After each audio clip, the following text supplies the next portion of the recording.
ম্যাচের শেষ বাঁশি বাজতে কয়েক মিনিট বাকি। কাসেমিরো ফাউলের শিকার হলে পেনাল্টি পায় ব্রাজিল। পেনাল্টি থেকে একটি গোল শোধ করে নরওয়ে গোলকিপারকে কিছু একটা বলেন নেইমার, সেটাও নরওয়ে গোলকিপারের কাছে গিয়ে।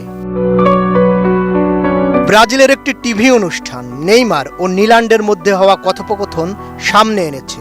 পেনাল্টি নেওয়ার আগে নেইমার নিলান্ডের সঙ্গে মনস্তাত্ত্বিক খেলা খেলতে চেয়েছেন।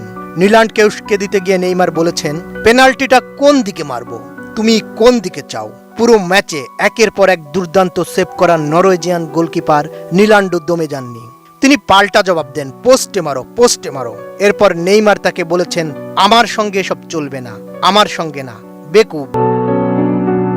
নেইমার সফলভাবে পেনাল্টি নিলেও এর আগে ব্রাজিল পেনাল্টি থেকে গোল করতে ব্যর্থ হয়। ম্যাচের 14 মিনিটে ব্রুনো গিমারাইসের নেওয়া পেনাল্টি বাঁ দিকে ঝাঁপিয়ে পড়ে রুখে দেন নিলান্ড।